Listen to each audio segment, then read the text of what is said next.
good seeing you here. My name is Neil Lester. I'm a professor of English. I direct something here at ASU called Project Humanities. And if you know what Project Humanities is, would you raise your hand? Oh, sort of. I'm not going to ask you to define it. If you've seen this tan or button anyplace, raise your hand. Okay. Well, Project Humanities is a university-wide initiative happening all over the ASU campuses, but also in the Valley, to try to bring people together to talk, listen, and to connect. And it really is an opportunity to show humanities across disciplines, but also humanities within those traditional disciplines. And each semester we have a different themed block of activities and events. Last semester it was Are We Losing Our Humanity? And it's interesting that as we talked about some of the things that people look at as tragic losses, whether it's 9/11 or a Tucson tragedy or an Aurora tragedy or Newtown, Connecticut, we often get these stories of great heroism showing up as well. And so that led us to think, well, how could we sort of expand or build upon that Are We Losing Our Humanity to talk about heroes, superheroes, and superhumans. And contrary to what it may seem, this is not just about comic books, because comic books is rarely just about comic books, right? It's just a medium. Okay, that's what we want to hear. So I'll remind you that we started on Monday sort of talking about the flaws of heroism, and we sort of built on talking about representations of women in the media, talking about images of race in comic books. Today I went to an exciting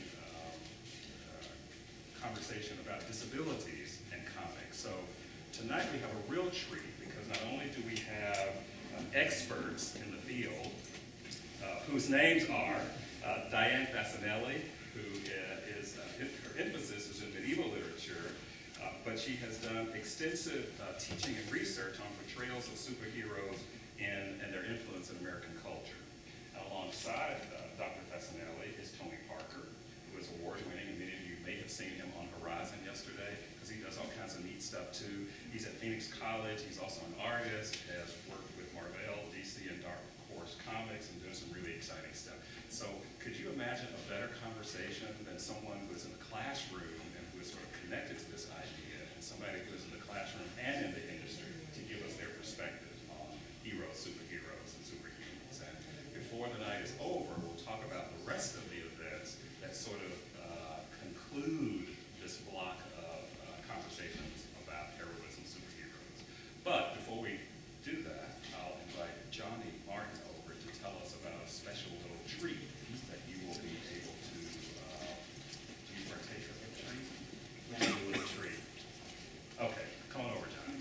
All right. Thank you so much, Dr. Lester, and thank you all for being here today. As Dr. Lester said, at Project Humanities, we're all about talking, listening, and connecting. And one of the ways we like to get people talking, listening, and connecting is on our Facebook page. So I want to tell you guys about a raffle contest that we're holding. But before I do, I want to present our wonderful guest speakers with these gifts. We have our Project Humanities t-shirts for you guys. These shirts show up in very unexpected places sometimes, don't they? There we go. Okay, all right. And so, if any of you would like a Project Humanities t-shirt, we're actually giving them away for free. And what we'll do is, if you get a shirt, we'll ask that you let us take your picture, either wearing the shirt or just holding it up, however you want to do it. And we're going to post all the photos we take to our Facebook page. And so, if you go on our Facebook page, make sure you click like and become a fan. You can follow Project Humanities to get more information on upcoming events. But if you tag yourself in the photo we took of you, then you'll automatically be entered in a raffle contest for one of 10 $25 gift cards. So it's a great opportunity. You guys can win some free stuff and get more information about Project Humanities. So come see me anytime during the event, and I'll get you a t-shirt. Thank you very much. Right. And after the conversation, there's food. But let's start first. And the format of this, I think, will be determined by our guests. So I'll ask you, Dr. Facinelli, to open, and then Marco will follow.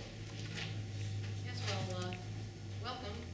And just to clarify some things here, wondering how a medievalist got into superheroes. It's really very easy, because the other thing I teach is the Arthurian legend, and if you haven't noticed, the Arthurian legend very much parallels the whole evolution, as it's totally reconfigured every single generation and constantly redone.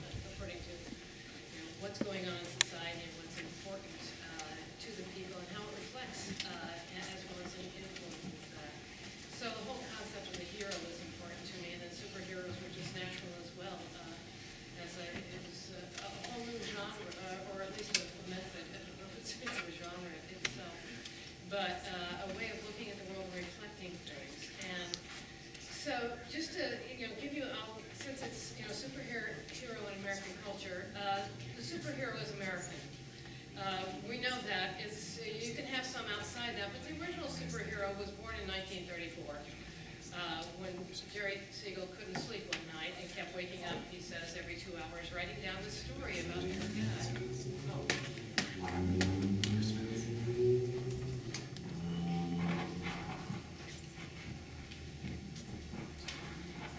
Is that better? Worse? You can hear me now. That's great. Okay. And it comes out of course, your own individual idea, because, you know, for Jerry Siegel and it was, you know, I'm just kind of this nerdy guy, not popular at school, nothing's really happening. I wear glasses. What would happen if I took off the glasses, you know, and I could become something else really deep inside? But it's so, when you look at it psychologically, don't we all think that? It's like, really, I'm something so much more than this. I can be so much more than this. And so, no wonder when it finally was published in Action Comics #1, which if you have a copy of, I think it sold for what, $2 million? That'll take care of your school debts, for sure.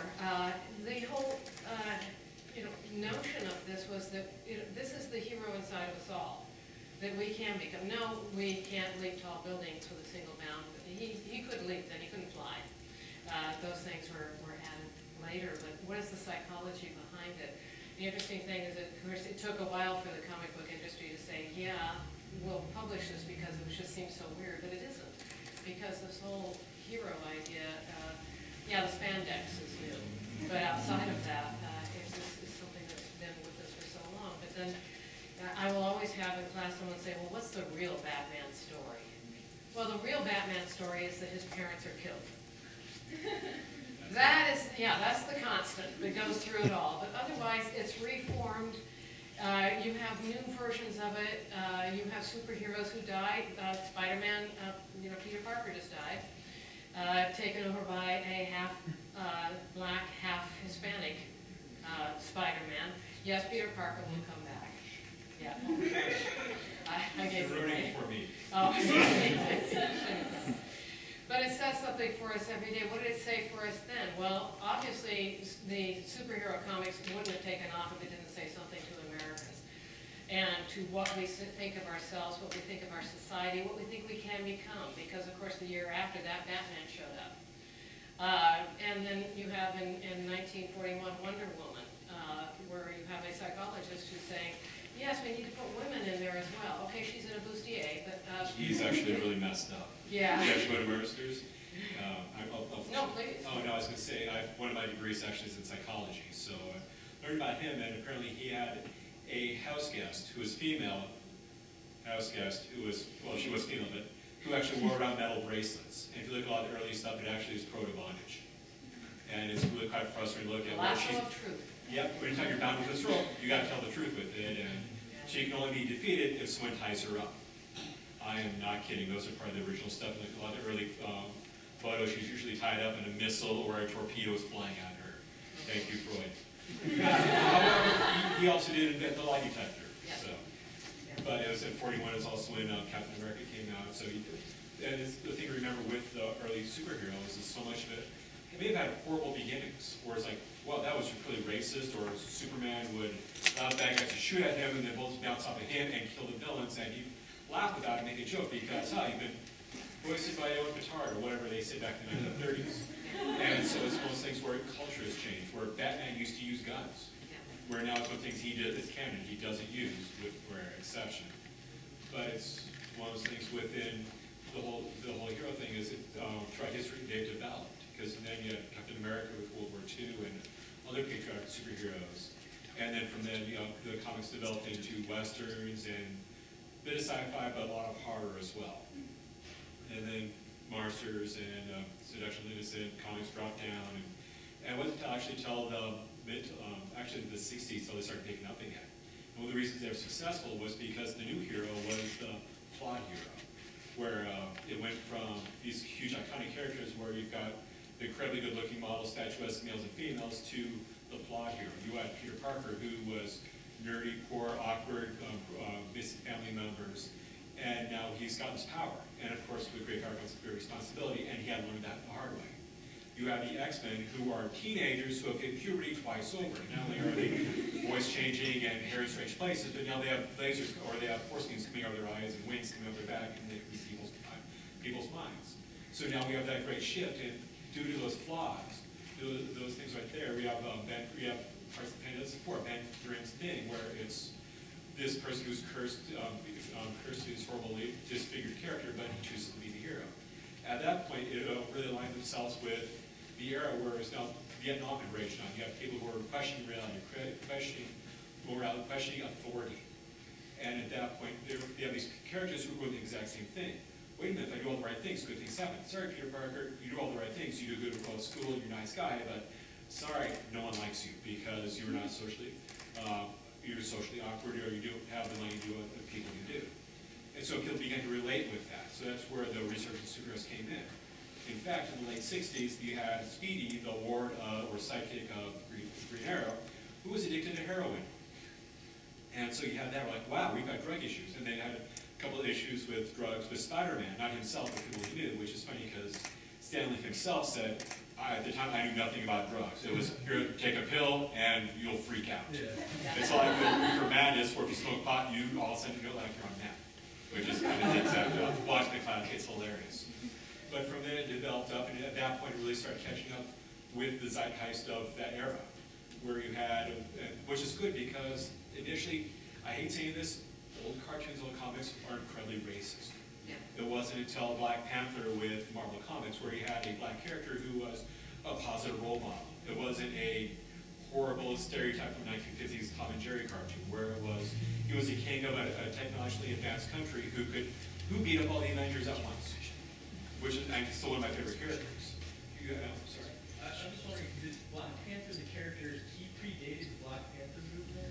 I believe he did, because it was 1964 and the Black Panther was about 68, 69. The actual connection between the two, I'm not familiar with, so I can't say beyond that, but thank you. Yeah, I'm not sure what the direction was, but it's Black Panther is a hero, then you have the Black Panther.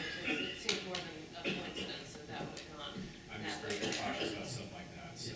Yeah. But it very well could have been. But after then, yes, you slipped into Luke Cage, who was a blaxploitation character, but now the current Luke Cage is amazing. He's one of my favorite characters. And it really shows progression where it's gone from, these are, well, we'll use race or ethnicity or religion as a gimmick to, we'll use them as actual characters themselves. And I think it's a wonderful thing where we've shown that heroes can be of all types. Like the current Batwoman is gay. It's not, oh look, it's a gay character who happens to be Batwoman. It's Batwoman who's a kick-ass character who happens to be gay, which is a much more powerful and much more important socially positive hero. Not that every hero has to be, wow, look, I've got to be this upstanding character. It's more important to have the concept of the hero, which I think is something we can actually expand on a bit now, where with superheroes, even though initially may not be, they're the deliberate hero. They're not the one who is, I'm caught in an awkward situation by standing with bravery and do the right thing. These are individuals who actually actively go out to do positive, whether through training or through putting themselves in the right situation to go out and actually put themselves in harm's way. And I think that's a very noble thing. It's been throughout history where you have from Gilgamesh up through Ramayana to Hercules up through the Knights of the Round Table, which are a medieval Avengers if you think about it. They really are. But it's that team thing where it's not, well, the Avengers were ripped off that. I mean, you can go back to Jason the Argonauts, where you have a bunch of archetypes. So you've got the strong guy, you've got the smart guy, you've got the hot chick, you've got the guy with the ear. It's always the hot chick. Yeah, sorry, it's still a male-dominated entertainment industry. Thankfully, they're getting better about going more towards these well-rounded characters from the one with the zero-G boobs, which is, and they have their place because the men themselves are sexual iconic characters as well, where you have physical art, okay, they're drawn as eunuchs in many ways, but still, I kind of think because it'd be awkward to explain to your kids, what's that there? But it's still, they still use these overtly and overly physical archetypes. But the more important part is to look at what they represent. Where it's not people running around in spandex, it's they stand up for what they believe to be the appropriate thing. They stand up in impossible odds. Superman is in many ways a very difficult heroic character because he's incredibly smart and incredibly strong. That's why a lot of his nemesis are intelligent characters. They're not really brutal characters. You have the occasional Doomsday, that's someone who could beat him up. But yeah, there's my main arch enemy is Lex Luthor, who is utterly brilliant, but he's completely human. So it's important to find that hero-villain dynamic where they play off of each other. And with working with graphic novels in the comic form, you also have to make sure you have the visual iconography as well. That's why the Green Goblin is purple and green, and Spider-Man is red and blue. Same with Superman with red, blue, and gold. With Lex Luthor, usually do that horrible purple and green outfit. Because when you look at wonder why they do that, why they have the gaudy costume, it's because you have to recognize the character at this size. If you have all of us and we're all this size, we're pretty hard to tell apart. You have to you can't see the eyes or the eyebrows or the hair. Is it a red shirt? Is it a yellow shirt? Is it an all-black suit? You have to look at the basic suit. And if you work with that basic visual iconography, it becomes much easier. And you start working with visual nuances within whatever society you're working with. Say you're with Hindu, you'll have a royal noble purple as one of the main colors. You don't see a lot of purple superheroes running around in Western culture. It is not, especially men, it is not considered a masculine or powerful costume. They'll wear a black, they'll wear red, they might wear the colors of whatever flag for the country they're coming from. And it's more of a quasi-militaristic branding. But it's still one of those things. But it's one of those things, but it's one of those things where we're working on branding. It has to be easily recognizable. It has to be very iconic. That's why, and it still holds true. How many people do you know have a Superman tattoo but haven't read the book in 10 years? I find that kind of frustrating because there are great Superman books out there, but they recognize with that icon, with that, they see as a nobility combined with usually it's muscle, it's a love strength concept of it, but there's still that nobility in there, or Batman, where it's that person who's willing to not kill, but do what they consider outside the law, to do what they see as right. And that by itself is the question of, is it right if it's outside of legality? Because at that point, some people say it's outside the law, don't care if the intent is right, it's still wrong. Other people the laws can be fallible, so therefore it's more important to maintain that moral code. And there can be a lot of variation within that. And they do address that with superheroes. You can have the anti-hero, the Punisher is the most common one. Again, you go to the gym, every third guy's got a Punisher shirt on. If you're half the little shirt, this cat on the shoulder. I've got 2 Punisher shirts myself. I have no right to point fingers with this one. So. You can have one of mine. But you have to keep calm and call Batman. There you go. But it's one of those things where they see that as the person who's willing to take the tough choices, the hard decision, take the risk, do what they see as the right thing, even though it's for the wrong reason. Yes, drugs can be bad. Drug dealers are generally a bad lot, especially if you go like some of the rougher types of it. And okay, some of them, yeah, they have pimps. Some of them, yeah, they deserve to die.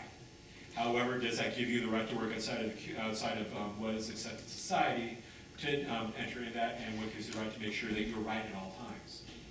And that's one of the big things, too, that you find with the models of the superhero, because the question becomes then, why do we just let superheroes take care of everything? And that, of course, happened during World War II, because, what if Superman ended the war, and they have him, bringing in Hitler and sitting him in front of an international court of justice.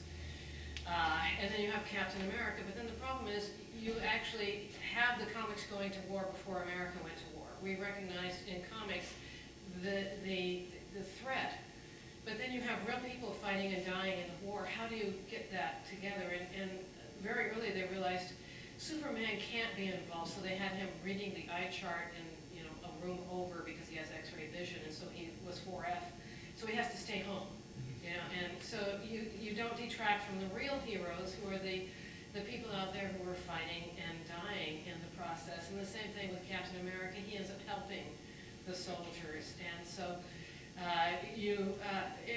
there's a comic that do we need, I think the title is, do we really need a Superman, where he's brought before this major, universal tribunal, yes, and they say, do we need you anymore? Because you're taking care of everything, so nobody's taking care of it themselves anymore. And so his lesson is, no, you guys have to do that, because that's always the problem when you get to the point of the superhero. How much of that is a model, and how much of it do you think, well, they'll take care of it? There's actually, I hate saying it, Robot Chicken. There was an episode of Robot Chicken where they went through and like, dude, I just got sued, which was they jump off a cliff knowing that Superman's going to save them, so therefore it goes from being heroics to more of a joke, where there is no reality there. So it's one of those things combined with morality is malleable. There was a great Superman story, number 775, where they go against these new modern superheroes. So they'll go through, well, we don't like this warlord, or this leader of this warring country, so we're going to go kill all his army. We're going to create a genocide for the greater good, because he's going to kill people anyways. Without realizing that, one, if you have someone else do all the work for you, you actually lose any of the benefits of any actual freedom. You have to be willing to sacrifice yourself in order to earn whatever freedoms or decisions you want to make. Yeah, and one of my favorite ones about that is Spider-Man at Ground Zero. Spider-Man was the first one. It's not Gotham City, it's not Metropolis, it's New York City. So you can't ignore the fact that the Twin Towers, that this happened. And it's a wonderful cartoon, excuse me, comic, where he's like, I didn't see it coming. I couldn't have stopped it, because it's the idea that superheroes can stop everything. No, he couldn't.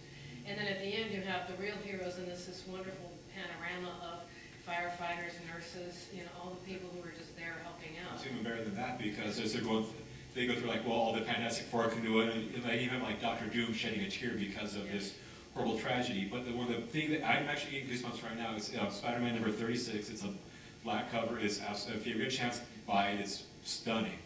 But it's not, well, look, it's Spider-Man swimming through trying to save people. He can't do that. But what they show are all actual stories of people that did things, like one person who reached out of a door, grabbed someone else to pull them in to avoid the debris as it was swinging by. And these weren't like an abstraction of, wow, look, it's Captain America punched out on the Red Skull. It was, this person saved this other person's life, or this person ran into the building to try to save other people and couldn't make it. And it's, it's heroism like that that really shows how more hero. I love you my comic books. I love my superheroes. I love my spandex. But it's still one of those things where, what's a real hero? Those are the people out there. I've got friends who are police. For me, those are people that join the military for the right reasons. Those are heroes for me, because they're the ones out there in real life taking risks. I've had friends who have been, I'm sure we all have been either in Iraq or Afghanistan. Those are my heroes for me. My dad was in Vietnam. That's my hero for me, because they're willing to take that risk to go out and do those things for it. Yes, there are people within any organization who are bad people and shouldn't be there and shouldn't have any access to weapons. However, it's things like that issue there that showed what a huge difference a real hero is versus a comic book superhero, partially because of the reality of it. Real life, I would not want to live in a we were talking about this earlier, I would not want to live in a superhero universe. I'd have severe PTSD thinking, oh God, Galactus is going to show up in the planet again, or here comes Dr. Doom, or I'm not buying anything from LexCorp because that's going to mess me up somehow. I know this. Because no matter what I'm working through, knowing what I know from outside that, there's something that's going to happen within that. Within this, yes, we've got our problems, we've got our issues.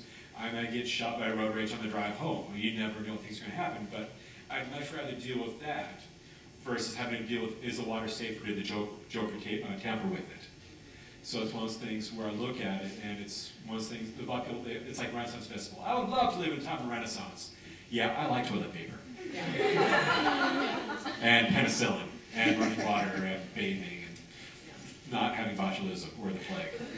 And it's one of those things where I love visiting it, and I draw this stuff. I love drawing it. I've been coming up at 10 years now, and I've worked drawing 80 hours a week, and I've worked at 8 years, because I love playing with these different universes. But it's one of those things where, I'll actually do a paradox for this, but they're fun, but the real heroes do so much more for me. And the paradox being is so many of those real heroes I know draw their inspiration from comic books. I've got a lot of friends who are police and military who are huge comic fans.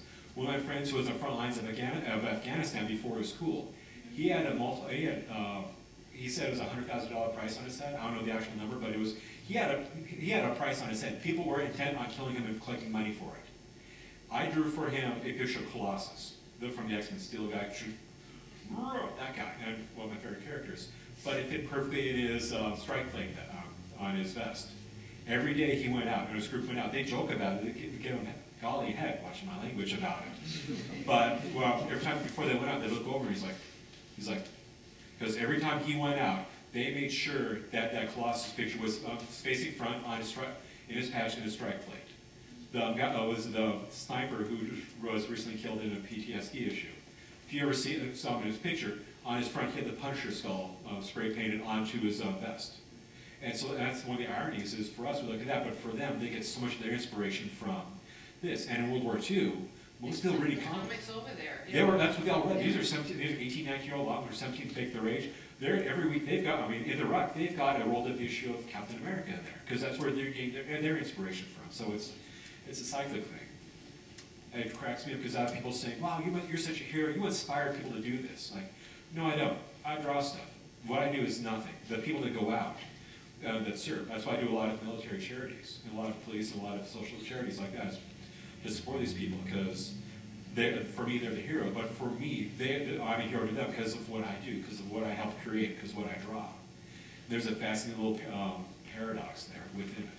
Oh, and if anyone has any questions, please don't hesitate. Raise your hand, don't hesitate to ask. It's not a question, but it's a plug, because we do have veterans as part of our hero series. It's Okay. Veteran Voices at downtown on Friday night. So after Valentine's Day, we want to salute those. Oh, yeah. You're referencing, and there will be wounded veterans there Oh, talking yeah. about their lives. I think it's called Wings for Warriors. Wings for Warriors. And others who are creating global stories on the Yeah. internet of veterans. And that was Friday night, and what was it? Friday night at the First Amendment. First Amendment. Walter Cronkite Building. Walter Cronkite Building. ASU downtown. ASU downtown. It's free, what was it, 7? 6:30. 6:30. 6:30, 8:30. So. And again, everyone can make that. It's be a wonderful thing. We'll support it because these people even if they don't have any physical scars, they've given so much for it. So I can't say how much we appreciate them and for their service within that. So, yes, Miss. What are both of your takes on like little superheroes or comic book superheroes and American culture with regards to like justice? Well, one of my favorite examples is one of the. Repeat the question. Repeat the question. Repeat the question. Oh, I'm sorry. Please. Oh, 1 second. Yeah, I'm sorry. Sorry, I wouldn't get it right. So, yeah. Everything's got to be done. No, I think maybe it's Just in case. My question was basically their take on like comic book superheroes in American culture with regards to like justice issues and social justice. Yeah. Superheroes deal with social justice all the time. As far as the actual justice system, one of the things I really like is how closely, for instance, that Batman works with Jim Gordon. And I think one of the comics that points that out so wonderfully, how you even have a superhero different from what we have as our own justice system is the Killing Joke, which is, Heath Ledger read that and, Arkham Asylum, no wonder he couldn't sleep, But it has the situation in there where, unfortunately, real life very recently has mimicked it to a certain extent, where Barbara Gordon is shot because she is Batgirl, but it's mainly to get back at Jim Gordon. The Joker shoots her, it paralyzes her, and then tortures him by showing him pictures of her in various states of distress and how she's suffering and all of those things too. It's horrific, but at the end he says, no, arrest him, bring him in by the book. So you have the idea of the superhero who can go outside the law, but then you often in those, you have the notion that, you really need to work within the law. There is a legal system to work at that. So there are social issues. The one Superman thing, the comic I was talking, do we need Superman? It was a problem with migrant workers, and it was like, am I going to save them or are they going to save themselves? He ends up empowering them to save themselves. So there are different things that you work within that to help people and empower them. I don't know if that. It really varies because there's such a long history. There are some times where it's wonderful, like in 1969 in Green Lantern, where he's talking, he's in front of a crowd, and this old black man looks up and is like, what's up with you? You're out seeing all these green men, these purple men, these orange men. Why can't you be down here in the South where you can save this black man? What's going on with that? And he was like shocked because it's something that really wasn't in touch with. The difficult thing with comics, it is still a social media, not social, but it is business. So a lot of the really forward-thinking social justice issues, it takes a long time for them to get popular. It's not until recently. The first gay superhero wasn't until mainstream Big Two universe was North Star in '97, I think, and even then was, oh, it's a castaway character, whatever. And it's gotten better now, where he just got married. It was a big issue where they're like, yeah, everyone get over it. He's gay. Stop being so backward about it. So it's gotten better, but it doesn't have a great. It's got a very spotted track record. There are other times where they don't talk about it, or they ignore it, or they try to force it upon people. Where they want a gay character, it's okay. We'll take a C character, we'll make him gay, just even though it doesn't fit his character, or we'll put some stuff up. But it's getting much better. But even then, you're having there's still issues with it. So. Yeah, and we were talking about that over dinner about you don't see Hispanic, The Hispanic character, they're harder to find, where it's more archetypes. Thunderbird didn't last long. It was a Native American character. So it's still And working on that. the worst part is they're still written about a bunch of old white guys, so therefore they don't know how to write the characters. And the biggest problem they run into, it's like, I need a Hispanic character, give me a Hispanic character, where it's, I need a good character who happens to be Hispanic. That's where it really needs to be. So, yeah, your question? Oh, I was just going to say, in addition to the justice system working, most of the superheroes, in at least the modern comics, they tend to like tie up the criminals and deliver them to the police, which is notable. And I think actually, Actually, kind of illegal too. Ultimate Spider-Man. Yeah. I'm not sure which issue, but they make a point of the fact that you can put a sticker on there saying, "Hey, you were caught by your friendly neighborhood Spider-Man." Does that hold up in court? That's why it's illegal. Well, what most Spider-Man has done, unless they've got footage, is he's kidnapped and illegally restrained someone. Yeah. So they're like, look, I mean, it's robbers. No, you've got two people there tied up there that you restrained, and now you've beaten up. So you've got assault charges, you've got kidnapping, you've got entrapment, you've got all these things, and you've signed it.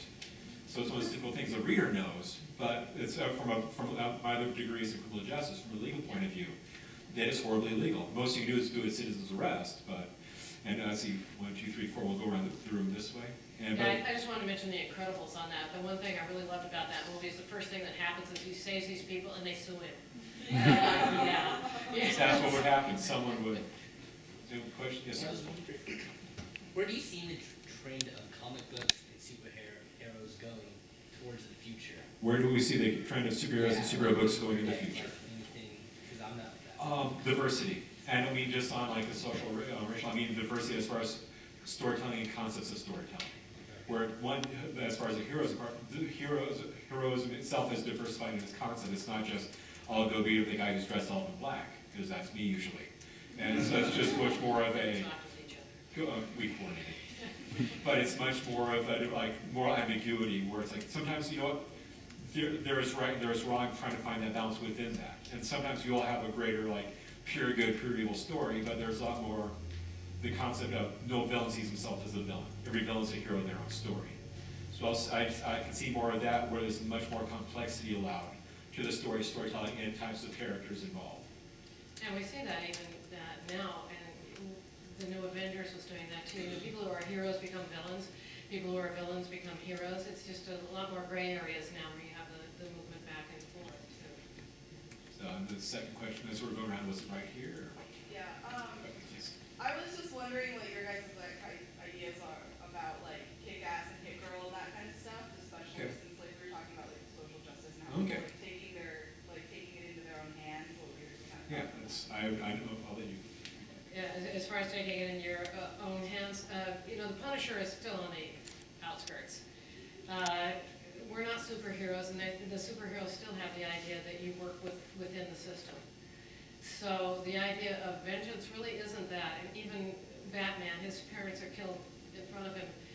At the very beginning, he finds out who did it. He doesn't kill the guy. He sets it up so the guys,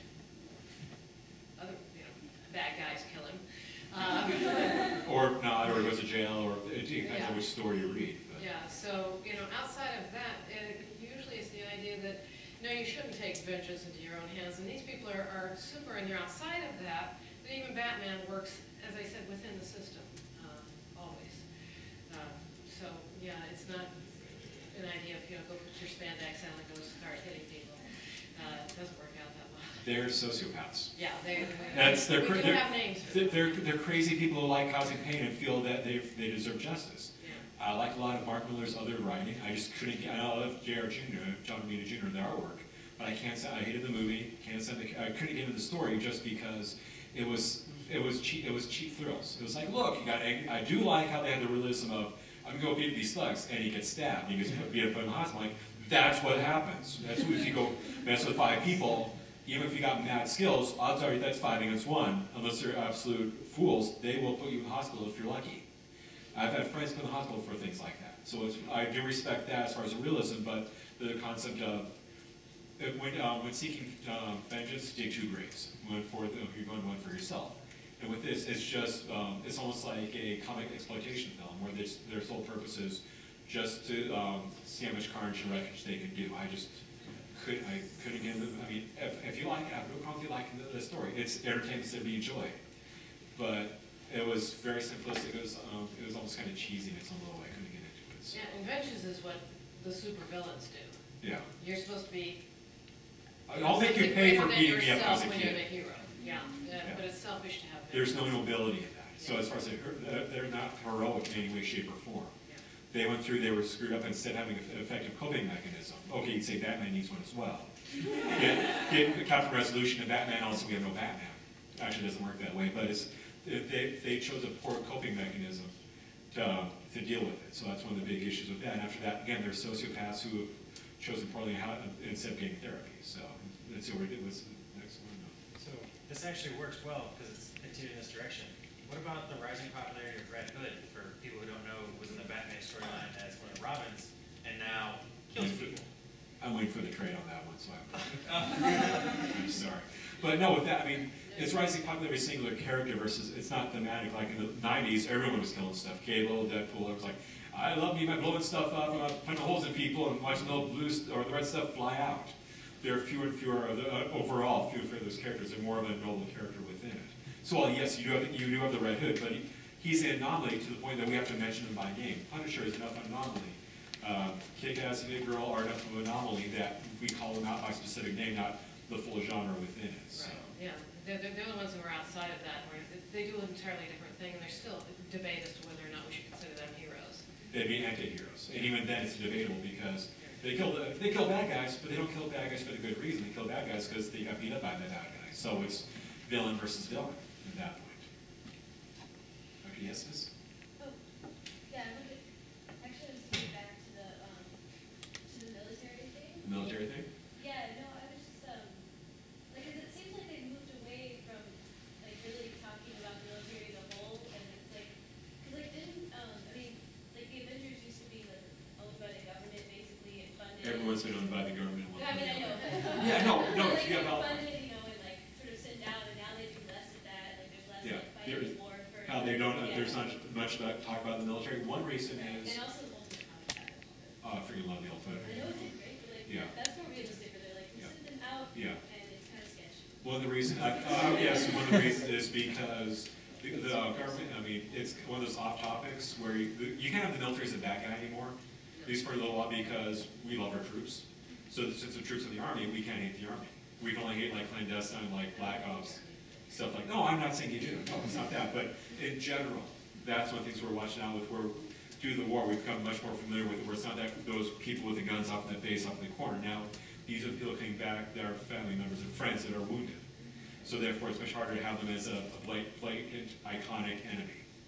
And even within that, we also know a lot more about how the military is funding. So we can't just say, oh yeah, it's the military budget, like, but they're not military, because we all know by now from 10 years of war about how the military is funded and how the military works. So from a logistical standpoint, it doesn't work as well. You can have a CIA Black Ops team or something like that. You can have like shadow funding that way, but you can't have full-out military organization within it because of our familiarity. Yeah, it's interesting how those things change too, because even, Tony Stark and Iron Man was in Vietnam, but then by the time you get to the 80s and you get Watchmen, you have the comedian who was in Vietnam and not exactly a good guy. But much more representative of people who went crazy over there. Yeah, so. Go there, here. Yes, miss? Actually, you touched exactly.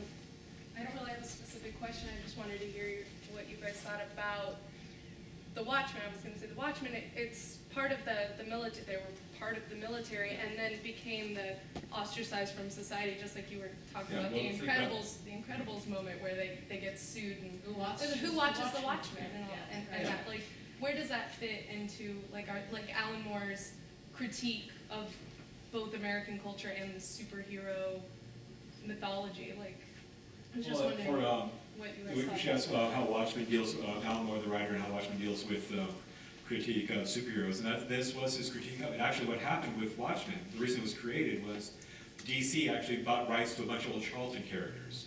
So everybody's like, I've got this perfect story. This will be amazing. Everyone's going to love this. And they showed the editor, and I think it was Danny O'Neill, was like, we can't do this. No, this is horrible. We bought these characters. But it's a great story. So they created a bunch of analogs for The Question and Blue Beetle and these things, and that's where we get these characters from. And so it was this realistic look at, wait a minute, what superheroes actually existed in Vietnam? Okay, we just send over our Captain Atom, and he would take, we went to Vietnam in a week, and that way, since he was enlisted by Nixon gets reelected constantly, and we turned into more of a totalitarian state, which is all like Reagan with Dark Knight Returns. And so there's a fear of that, where it's more where you actually looked at superheroes as have potential for flat fascism, where they have ultimate power with no one to stand them down. So what would keep them in check? What could keep them in check? Where you had the comedian who had power but no morality. Then you had Rorschach, who was just pure. I've got pure idealism, but without any humanity left to it. And then there was the blue guy. I just forgot his name. Thank you, everybody. I knew half of you figured. Where he was like, okay, I've got ultimate power, but I don't know what I have. So now it's him. He's the one who's trying to. He's the Tin Man. He's the one questioning for his humanity. So with this, taking a progression with everything, and I don't want to spoil the ending of it, but up to the end, like how the end actually, because if you haven't read it, it's a wonderful reveal. But with how it ends, it's, wow, you know, you're absolutely right. And that's one of the big things for him. One of the great things about Alan Moore, which I would love it if a lot of the writers did, is he steps back and he critiques the concept of it. He doesn't just regurgitate what people have done. He's like, wait, how would this work in real life? He made a planet of Green Lantern because, like, why can't they be? It's a living planet, a planet's a living organism. And Mogo, that's why he created that. I was like, why not? And Watchmen, it's a wonderful ending because you have someone Ozymandias, you know. And is he the hero, or is he the superhero or the supervillain? Well, at the end, you have two opinions. You know, Night Owl's going, yeah, I can see the greater good for the greater number. Rorschach is like, no, but he gets killed. And, you know, Spoilers.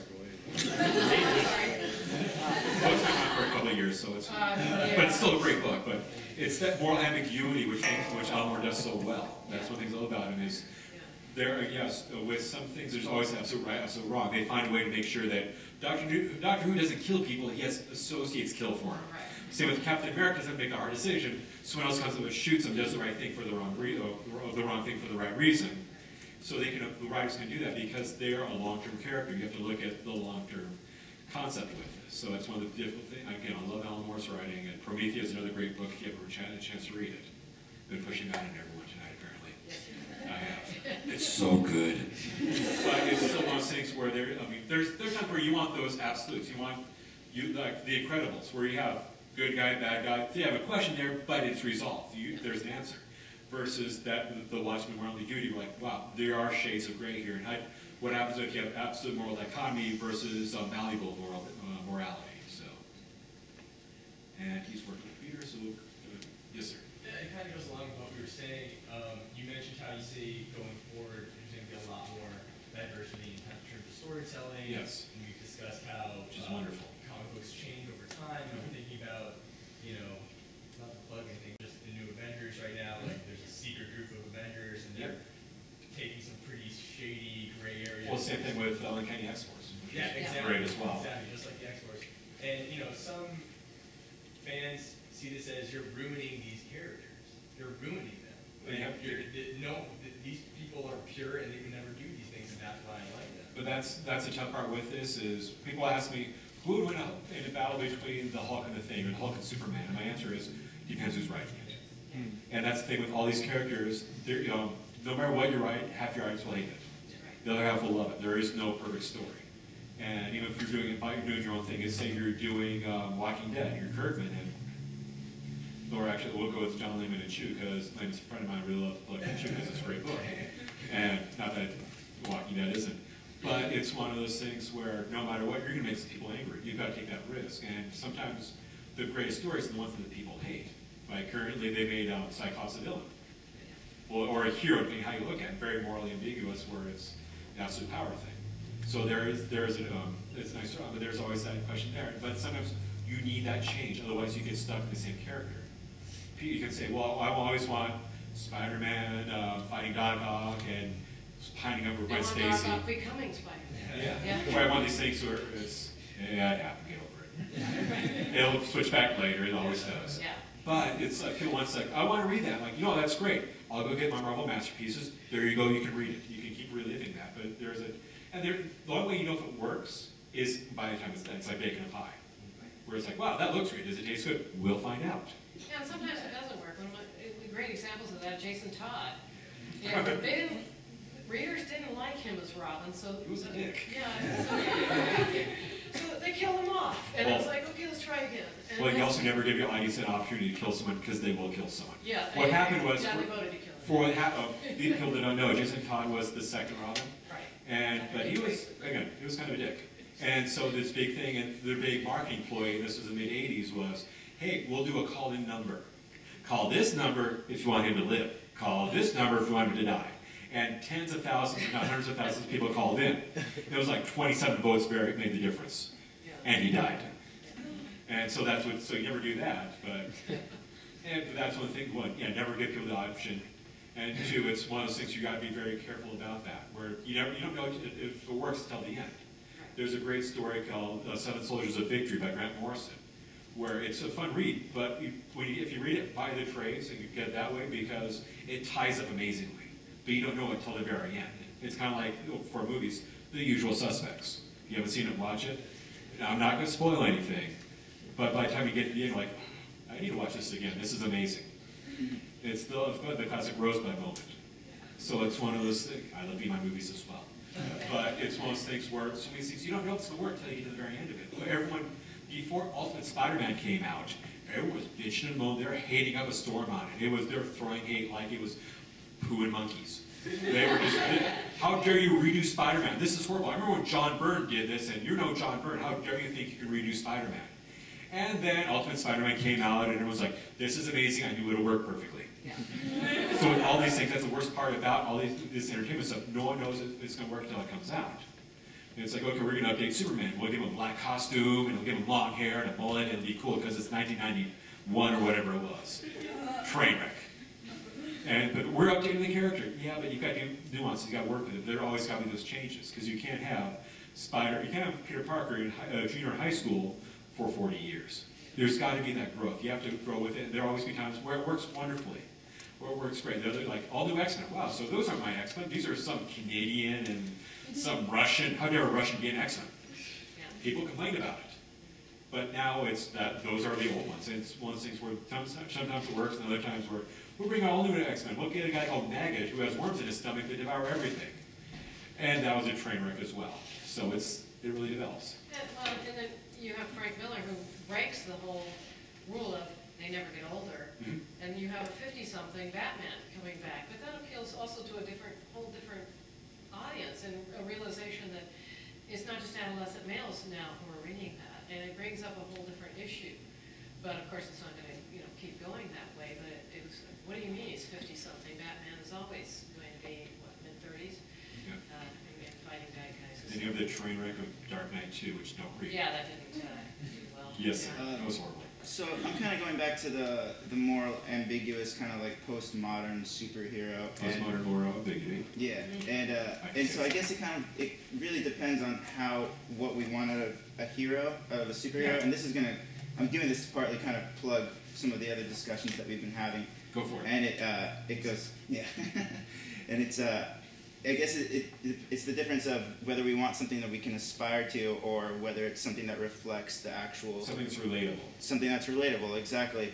And so it reminds me of, we condemn like Lance Armstrong and Barry Bonds because they did break the rules. Yeah. And they became superhuman. And I think the real disconnect is that you can't do that without... Well, you have to break the rules. It wasn't they took the drugs, it's they broke the rules. Yeah.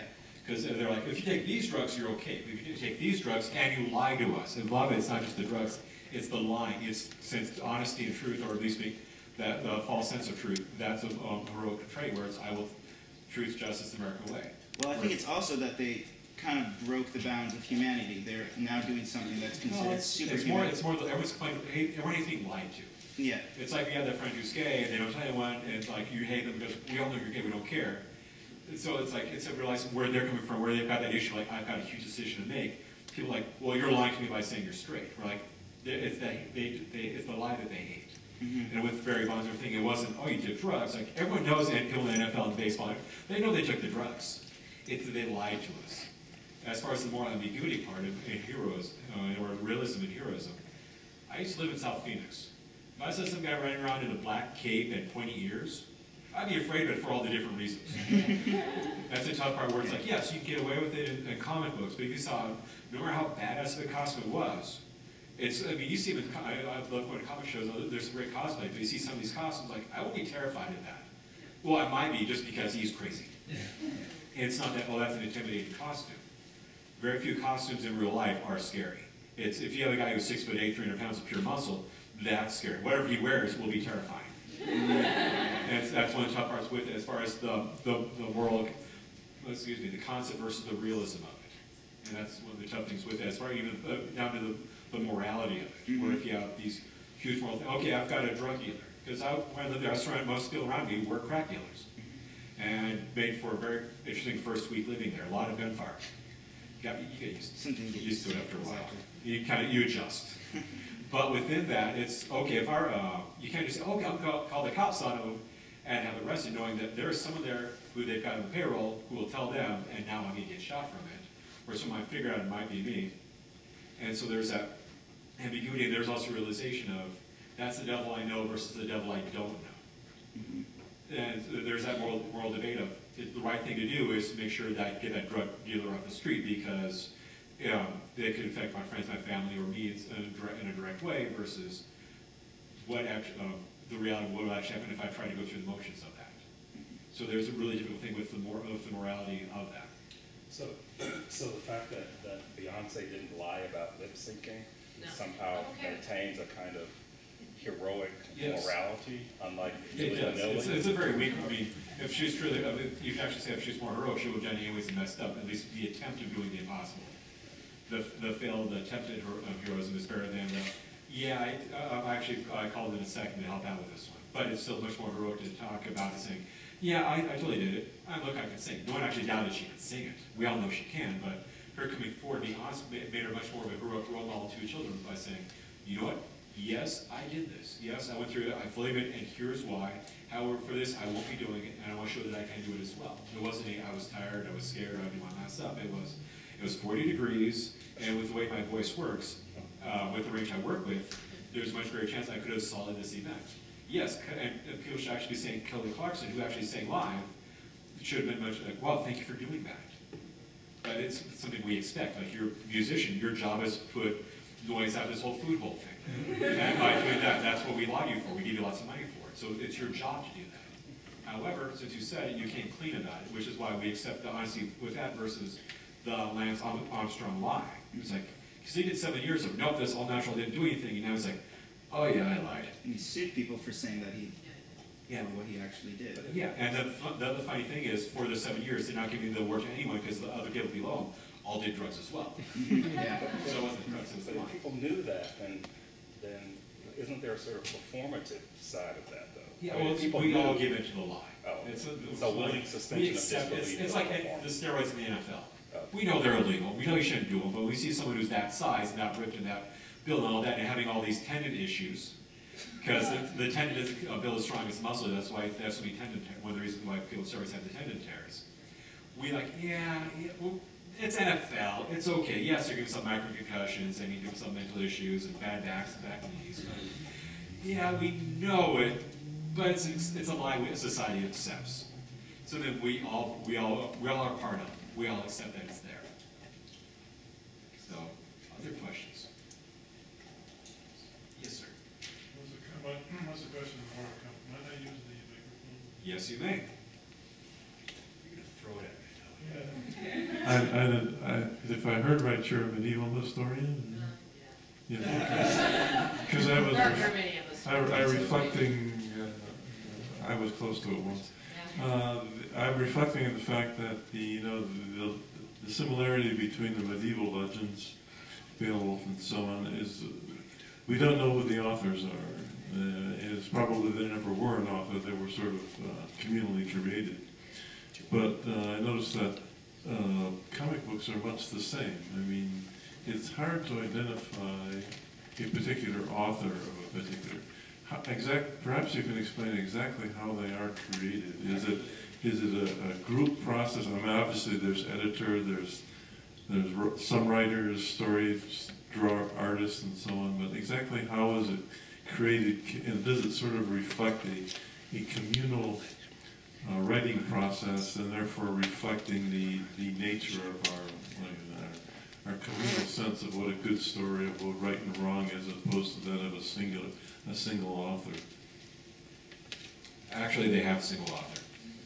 Yeah, sorry. No, there's sometimes, I mean, it can be a communal process. Like, well, I'll get it scripted, because usually it's the writer is hired, and writer pitches a story to an editor says, yeah, we'll give you money for this, and then the writer writes a story, and then the writer will send it to me, the artist, or maybe a team of artists, and I'll make nuance within it. But outside of that, it's, if you check open the book, the credits there. Some books are all done by one person, who the writing and the art and the editing, and the lettering, the coloring. Other times it's really broken down. But within these things, they might have trouble finding some, because in the 50s, they wouldn't credit anyone. It would just be, here's the book, and they wouldn't credit, but it's still everything done. We're time for one more question. Well, kind of off of that. Go for it. We have things like, we know Batman was created by Bob Kane. Since then, Everybody's created. Even at the same time, a billion different things that are supposed to be connected in kind of art. There are different authors for all these different arts or series or whatnot. Yeah. Does that kind of reflect a more communal thing? That's more money. Okay. Well, no, they do work together. They do know there's evolution, but they do have meetings where all the editors will get together and they'll map out what the arc of that character will be over the next year or 5 years. So they'll get together for that, they'll work together, but as far as each specific individual, it's usually only one person writing, or they might have co-writers on it. But it's generally only one person writing each one's story, so you have a unity of vision and a unity of voice. So there isn't within that, but 30 seconds, quick question. I was wondering if you guys heard of Rural Vigilante, Phoenix Jones in Seattle. Oh yeah, crazy guy. Yeah. Yeah, he's crazy. He's got issues. No, it's one of those things where dressing him in a costume like that, it's like Kick-Ass, where you will get yourself. The reason he survived is because of his popularity, because no one wants to deal with the cops after, oh, he got stabbed, so it's national news, now the cops are going to come down on me for stabbing this guy. So that's the tough part with that, where it's, there's a fault, they don't grasp on reality of what actual crime is like, what criminals will do to someone who's taking their money away. Because if I were to go do that right now, if I go down to South Phoenix, or like a bad ghetto like down in St. Louis or LBC, and I were to try something like that, you wouldn't find the body. The reason he survives is because he's followed by a cameraman and he's got notoriety, so it's not worth the hassle. So it's a tough, I mean, I respect the concept of what he's doing, but he's doing it all wrong. And the weird thing, and I'll wrap this up really quick, the funny thing is superheroes is, they're abandoning society in many ways. The nobility they show is what is inspiring, but they actually learn on stopping crimes at the end. Ideally, you actually want to get it before that.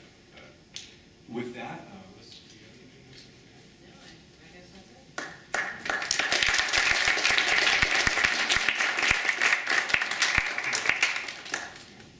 So thank you all for coming out. Thank both of our speakers again. Thank you both. It was a great conversation.